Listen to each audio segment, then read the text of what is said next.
need the money rather. But for MMA, there's a window of time.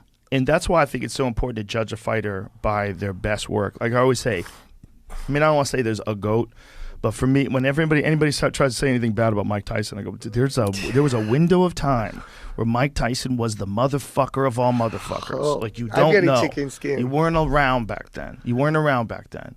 From 86 to whatever it was, like 89, Mike Tyson was the motherfucker. Yeah.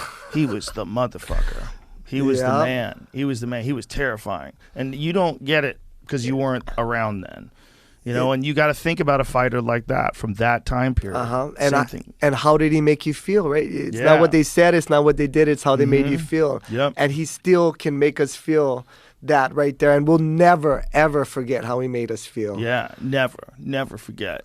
Yeah, there's certain fighters that when they, achieve great heights, they achieve one victory after another victory, like you go, holy shit, I feel like I'm in the middle of history here.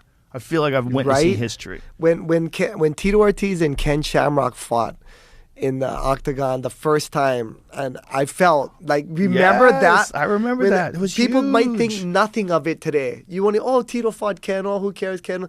Hey, that was the two biggest. This was the guy who carried our sport in the beginning, and then Tito was carrying our sport now. Yes. And that was them.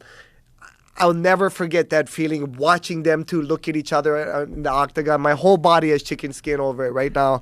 It was just, people they'll be like, oh, but Tito just beat him up, Ken was old. No, that was two eras. That was an era and another era stepping in the ring for us to enjoy. And I'll never, ever forget that. Ever. Yeah, man. Damn. Those were the days. Hey, Jason Perillo, he always used to tell, hey, nothing more important than a fist fight. But it's going on.